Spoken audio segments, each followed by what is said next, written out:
Hi and welcome this cold Tuesday morning, 20th of December 2022, and welcome to the very first episode of Guest Safety TV, or as you can see, Guest Safety Officer. Now, Guest Safety Officer is a lobby group, and this lobby group's here to provide a voice, a free voice, an independent voice for all the professional people that are out there doing everything they can to ensure customers enjoy a safe and welcoming environment whenever they visit venues in the events, hospitality and leisure sector, and that includes retail. So this episode is all about trying to give you some tips and things to consider about over the Christmas period to keep you safe. We don't want you ending up in jail, do we? I mean, not exactly going to be the best start for a Christmas period, is it? So we've got a couple of really great guests on today. We've got Gary Twining Wright, and we've got the expert witness himself, Mr. Travell Henry. And with no further ado, I'm going to get the guys in and let them introduce themselves. Good morning. Good morning, Ian. As I said, my name's Gary Twining Wright. I've been in the industry for 36, nearly 37 years. I've done everything security related, from man guarding to close protection to hostile to teaching in the industry. I've run Twining Security up until this year, and now consulting for SMART, which is Security Specialist and Medics and Training. That's me in a nutshell. Thanks for that, Gary. And now, you, Travell, can you introduce yourselves? Thank you very much. Snapshot, really. I'm from the Northwest, just north of Preston. I'm a training consultant, trying to prevent, manage, challenging, aggressive, violent behaviour.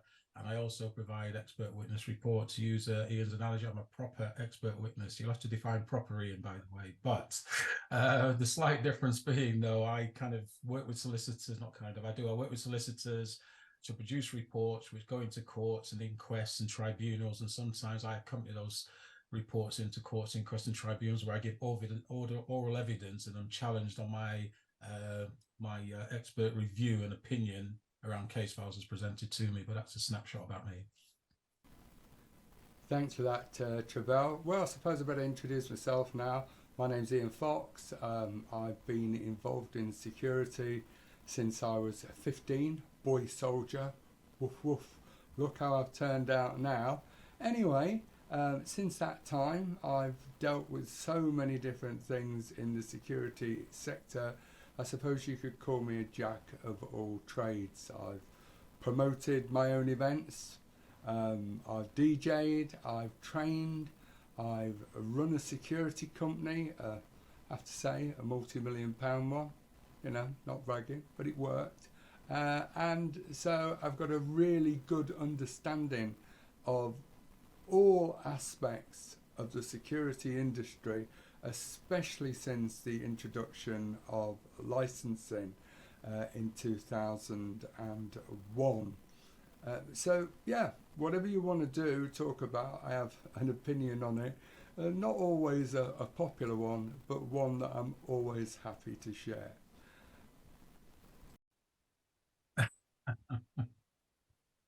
Yeah, no, absolutely. What area would you like specifically to kind of area to start with?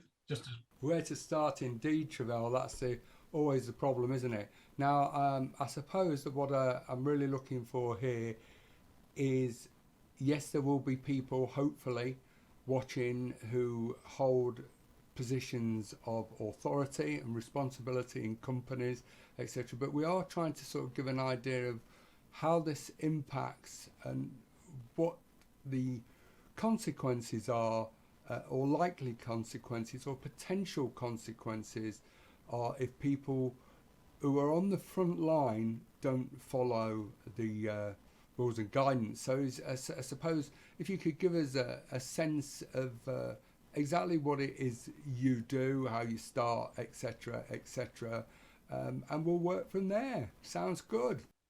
Yeah, certainly. So if we kind of, I suppose, to get a little bit more context on that, if I can, Ian, and for example, if we've submitted an incident or use of force report, depending on your sector or your industry, what term you use to define that. So, i.e., we've had to, let's say, be very assertive in our communication, probably have to shout at somebody because it was necessary, or we've had to use force, just from a broader perspective, which means then we've submitted the report. So I'm going to start with people have heard this before, but I will reiterate the point. If it wasn't written down, it didn't happen. Yeah.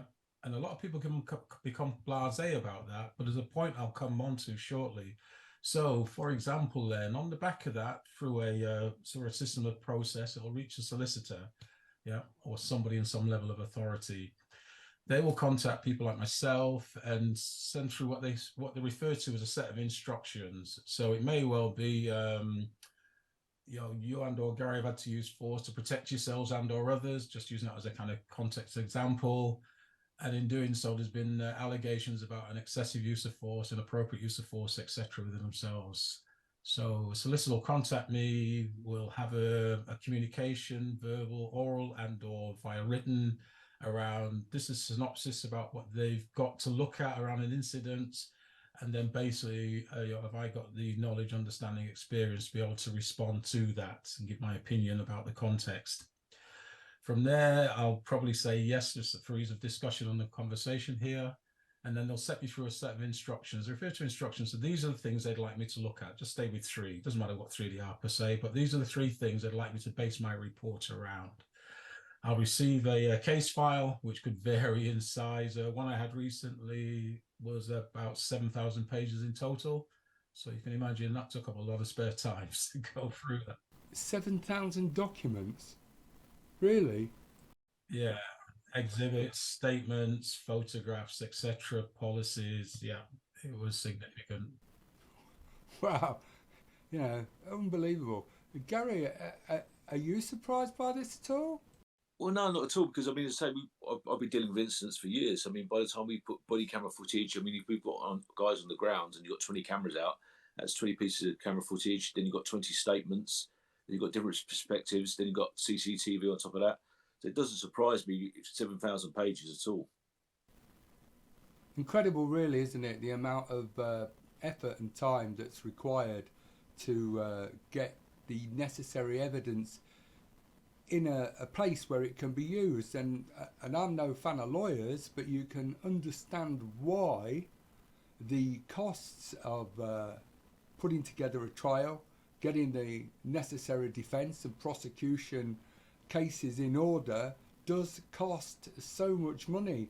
The thing, of course, is the person who winds up paying for it.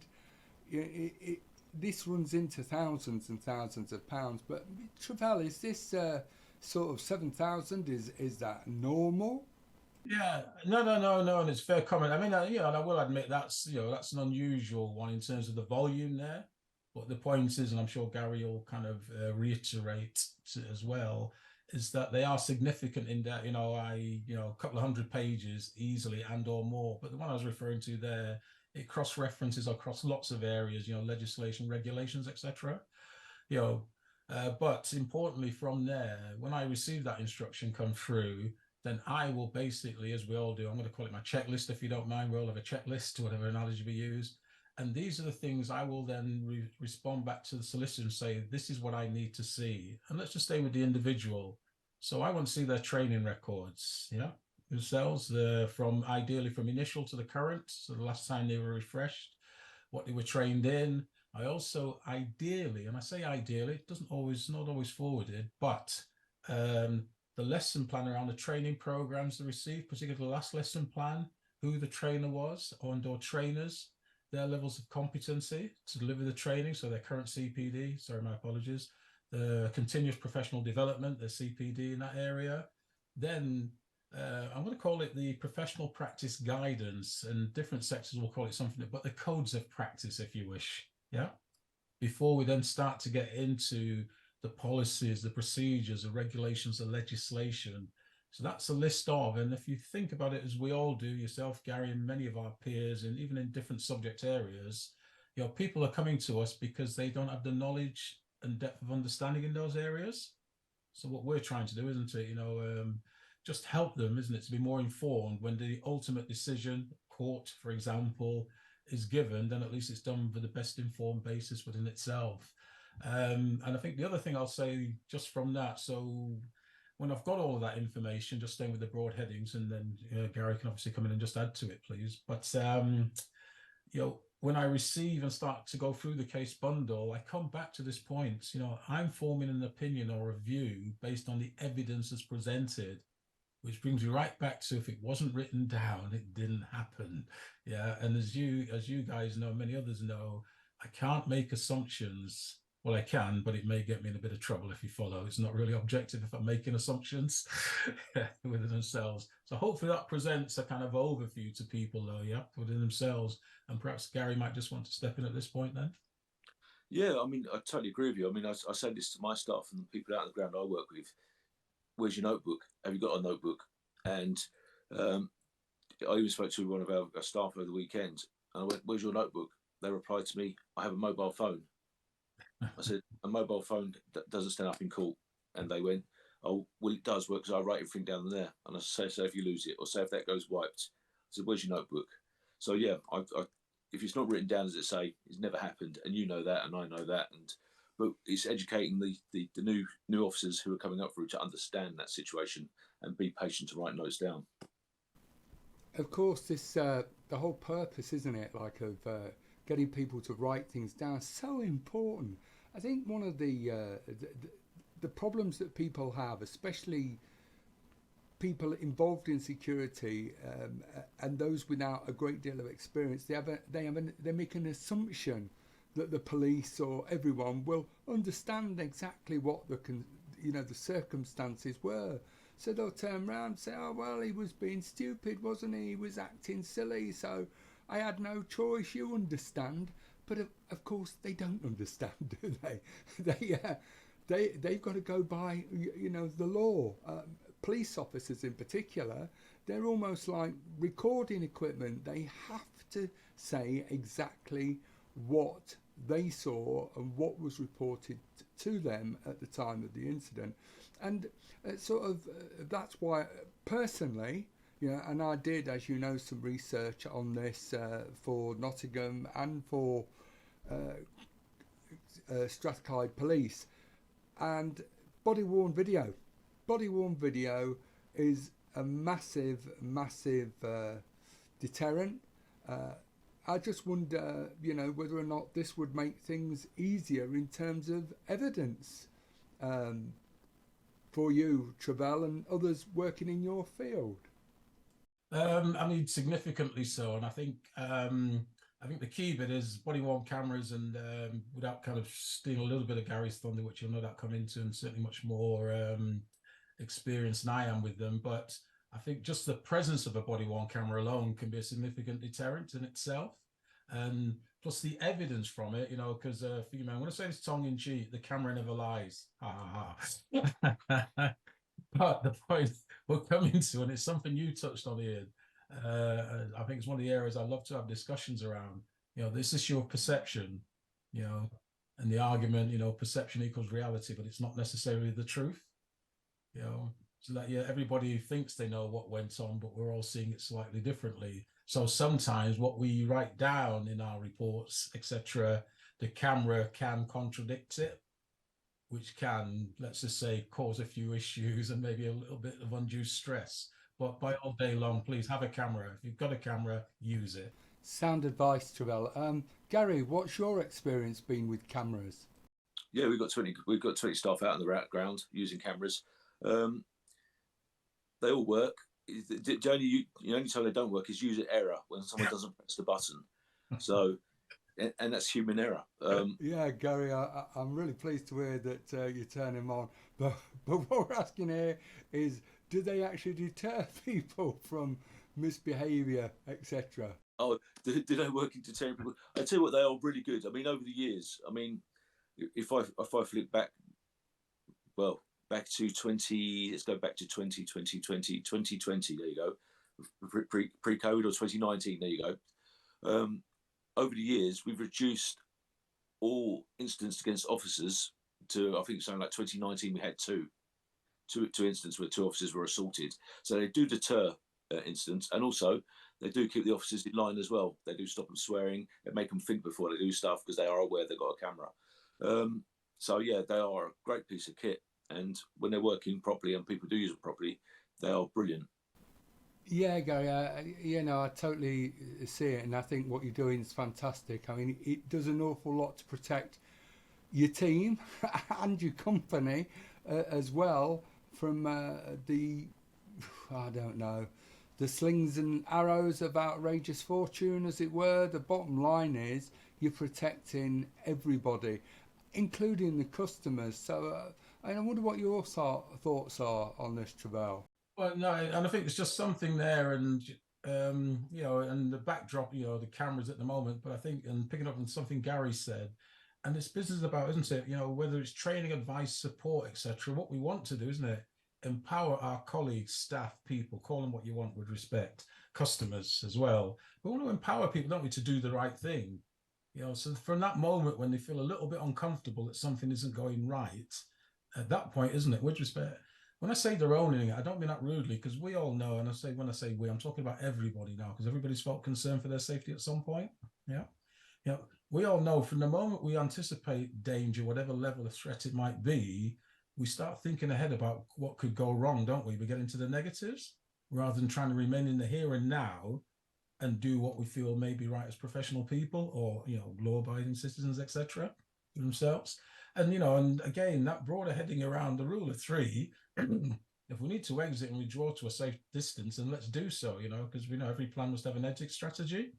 But and I know, many people know, of course they do. We have a duty of care, we have safeguarding issues, don't we? Whatever language we want to use. So sometimes we have to contain a situation. I'm sure Gary can talk about containing situations in very close up and personal and compromise situation. And I'll let him do that in more details. But sometimes we have to contain, don't we? We can't just go, we've got a duty of care. And with respect, sometimes we have to manage it, whatever that means in context for themselves. I get where you're coming from, Travella, but the unfortunate thing is, isn't it, when you're working in the security sector, whether you're at an event, whether you're working as was seen in a shop recently, or wherever you may be, the point is, as security, you can't walk away. That's not your job, because that's not what your employers are going to pay you to do. So it's not always the easiest and simplest choice, is it, really? Yours, Gary. Well, you've hit the nail on the head there, Ian. I mean, really, it is a case of you've got to stand there. You can't be running away. I mean, some points, I suppose certain situations you could do, but at the end of the day, you are paid to stand there. I mean, you're not paid to get beaten up. You're not paid to beat people up. But at the end of the day, you hold your ground and you do your best as possible. Yeah, can I just come in there? And I think, and as I say, Gary certainly, from on the 3 of us, certainly operationally, he's, 24/7, he's there, isn't he, with respect. And I think that last part you just made there, because like the 3 of us and many others, the amount of conversations I have with people where, as much as we hopefully love our jobs, nobody gets paid enough to knowingly stand there and get overpowered. Sorry, it makes absolutely no sense to me. But I appreciate there are times when we feel the need, due to professionally, morally, ethically, to manage the situation, and there's risks we might get hurt. But even in that fraction of a moment, we still believe we're going to succeed and manage the situation. That's different, isn't it, to being there and thinking this is going to go horribly wrong. I could have gone, but I've remained in situ. Sorry, it's just something I feel strongly about. Fairly strongly about, Travell? I thought you were supposed to be an objective expert witness. I'll take that one on the chin. Yeah, you should take it off the chin, mate. Anyway, you make some very valid points, and I just wondered whether or not there was anything else you'd like to add, because keeping each other safe and keeping our colleagues safe is a really vital part, especially over the Christmas period. Yeah, certainly. We want to go out and enjoy ourselves. We don't want to stop that, because life's about having fun, isn't it? Living in the moment, so to speak. But Certainly, that was taught to me as a very young person. I think I still hold with some of those traits, although I don't socialize so much these days in terms of going out and about in towns. But when you're out in your groups, I'm just going to say two or more people, somebody has to be the safety person. So, sadly, somebody's probably not going to have a drink in terms of alcohol that night. Well, given that the people we're talking about are actually supposed to be stone cold sober as they're protecting the public, I hope they aren't drinking. That said, can you imagine it though? Oh yeah, Gary, it's okay, mate. I know there's four of us on, but there's only three of us drinking because Bob's the designated driver this evening. I don't think that's going to go down well, do you? That's a fair comment, actually. I got into my wider social head there, didn't I? I tell you what, Gary, if you go first, I'll just take a moment to reflect on the question. Apologies there. Good. Well, one thing I always say to my team out on the ground: be nice to everybody. Treat your venue as your house. You're inviting people in. Give them respect. Learn people's first names. Greet them nicely. The old roadhouse thing. Always treat people. Be nice. Be nice until you can't be nice anymore. And one of the things I always like to do is when people turn up at any of our venues, or if I'm working there with the guys and girls, always like to ask people their first name. I introduce myself, breaks down barriers, and people like to be greeted. And if people are coming into a venue or an event and have been greeted, they've been, hello, my name's John, hello, Travell, and we greet each other, it changes the dynamics. People feel welcome. And when people feeling welcome, they come into a venue and they feel good and they feel obliged. If something does go wrong, they come and speak to you. And it's one of the major things I've worked over the years, and I found it does work. Be nice to people and just interject and treat people as human beings. Yeah, Gary, you're absolutely right. We need friends. We definitely don't want to find ourselves without friends in a situation where we may be overpowered. And let's be honest, when you're out there at events, you're working on a door, you're doing any of those things in a customer facing environment, you are almost certainly going to be in a position where you could be easily overpowered, even if there's more than one of you. The bottom line is you want friends, you want people out there, customers who are turning round, who know you, who turn around and say, hey, leave it out. He or she that's being attacked is a good guy. We want that. That's the kind of support you want.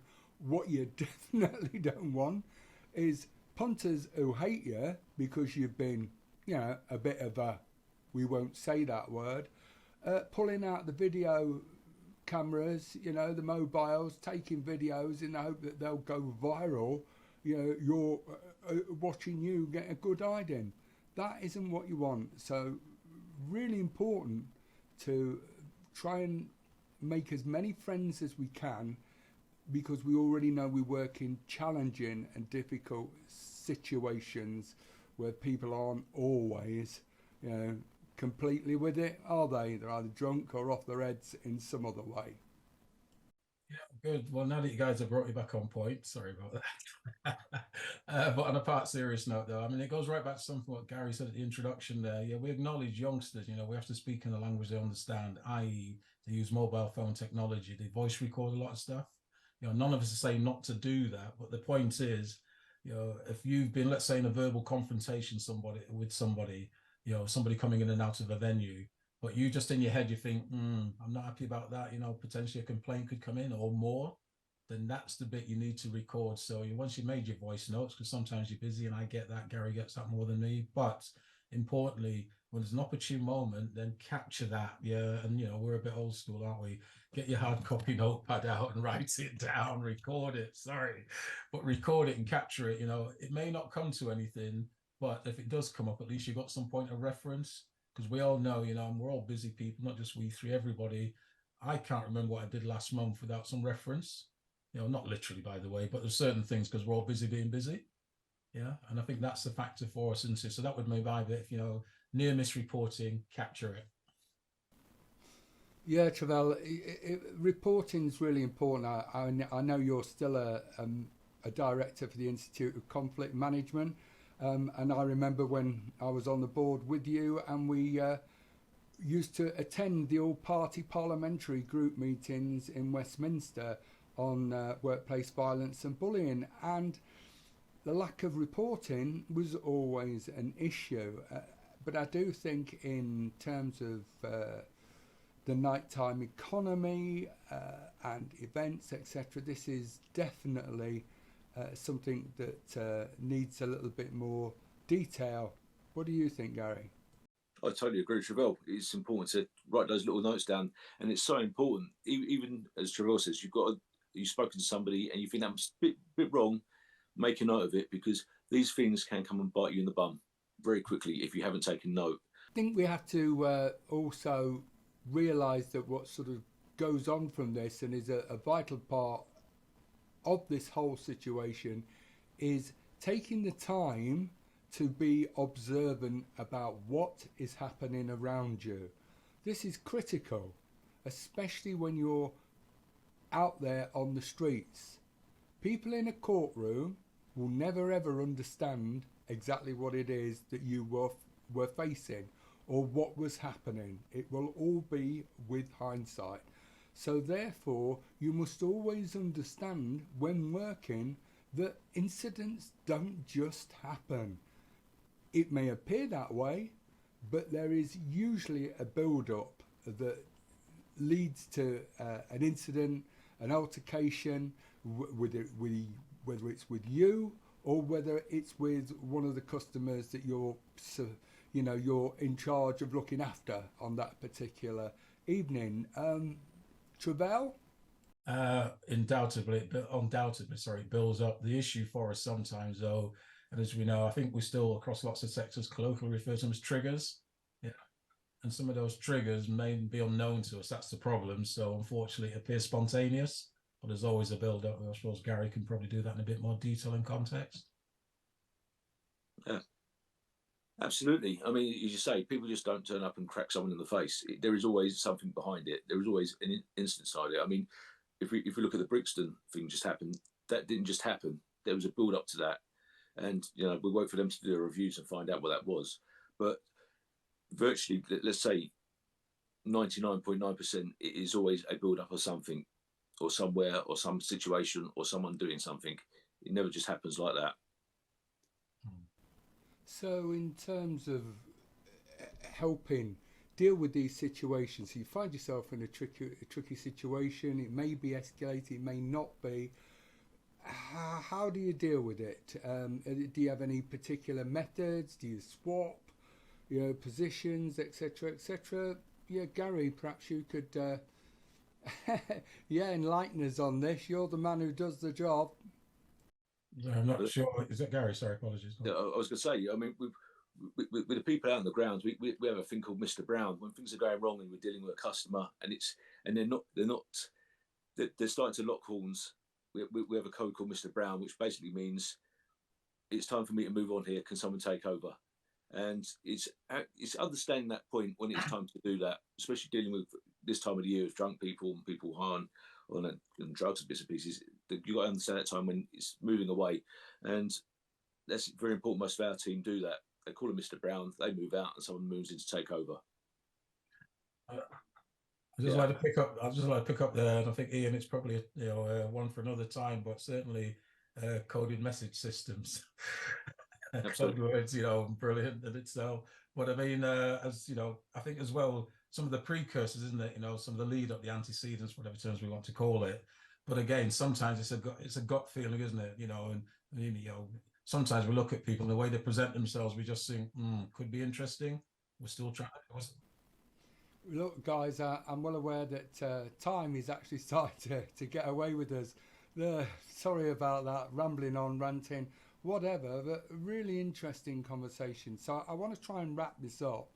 I'd just like to sort of say, how important is it that when an incident has occurred and somebody may be in need of medical assistance, legal assistance, just any kind of assistance, how important is it that we document and record that at the time or going forward? Well, I think Gary, if you don't mind, it's probably because you're certainly from the operation. I can look at it a little bit broader, but if you're okay. I'm happy to take it on. I mean, it's very important to document everything down. Again, this is why we use body-worn cameras. But as soon as you're in that situation, or you've dealt with that situation, record, to make notes, jot it everything down, because it is important to have all that information ready and ready to fire. We've been in those situations, and I'll quote one of the North London licensed police officers. His quote to me was, "Your guys are better trained than my firearms officers," and that was his quote. And that said it all. We had all the information, all our training records down. We had all the body camera footage down there, and everything they threw at us, even down to there was a point where one of our head team leaders, there was an incident on his body worn camera which the police picked up and went, "This girl claimed about a sexual assault. What do you know about it?" I went, "Hang on a minute." And I literally pulled up the file, and I had a copy of the team leader's notebook and went, "There you go." And I sent it straight across to him and how he dealt with it. So it's important to document this stuff all the time, even the smallest things sometimes. They do come up, and they can bite you in the bum if you haven't recorded them. Yeah, certainly from my point of view, then, with reading through case files and statements and reports within case files from solicitors, for example, then really it certainly assists me greatly in putting myself in their position as I'm reading through it and, seeing the problem from their point of view. Yeah, Travell, we've discussed obviously a lot about this, but when you get to court, how does this work? What does it do for the prosecution, the defence, the court? It'll certainly make them much more informed as they're doing that, certainly, and certainly from my aspect of it, from the expert witness part of it. And, it's a step on from what Gary's doing when he's reviewing his team procedures at the end of the day, and whether there's been any challenging behavior, etc., and or more. But for me reviewing that, then certainly I can be more informed, can't I, about the appropriateness or the not of the actions they've taken. Yeah, so which then can make the solicitors, the jury, the judge, etc., much more informed in terms of what outcome there is. I mean, obviously we can't dictate the outcome, but it certainly gives them a bigger picture, doesn't it, in terms of the nuances of what maybe occurred. Thanks for that, Travell. You got anything that you'd like to add, Gary? Not at all, really. I think we've covered everything on that aspect at this moment. There's plenty we can go into depth about, and we could look at that today. You're not wrong there, Gary, but definitely got plenty to get our teeth in on another day. But final thoughts, Travell? I just, from my point of view, as professional people, we just want sincerely people to be empowered to go out there and do the right thing. But bearing in mind that doesn't automatically make it right. It's how it's viewed and judged by others, which brings me right back to, if it wasn't written down, it didn't happen. Document. Sorry, I had to finish on a bit of a document. Come on then, Gary, as our operational guru, please leave us with something nice, something positive for Christmas. All I really need to say really is just be nice to people out there and treat people with respect, and document, as Travell says, document everything and be kind. Be kind. I think that's a great thought and a great note to finish on. Just sort of wrap it up. Summary: we've covered an awful lot of ground, guys. Really, more than I would have expected us to. But at the same time, I think the points that we've covered have been really useful. Record, document. Be nice, make friends. These really are key things. So I suppose we have got a lot to talk about still, and hopefully we'll get to talk about it on another day. What do you think, Travell? Are you up for it? Absolutely, yeah, I'd love to. Welcome to Chopper. Thank you very much, guys, and just to say, have an absolutely fantastic time. I'll leave you two to say goodbye to each other, and then I'll be off. Very good to meet you, Gary. We definitely must speak. Take care. See you soon. Cheers. Take care. Bye. Bye. Yes, I've just realised I didn't have my microphone on, so it's all right. It was a Zoom one was okay, but we're all right now because I've switched the mic on. So as I said, many thanks to everybody for listening. Many thanks to anybody who's out there and watching this on catch up. And as you can see, we are catching up. Now we'll speak to you all in a bit. Meanwhile, look after yourself. Make sure you don't wind up behind bars at Christmas thing. I'll see you soon. Bye bye.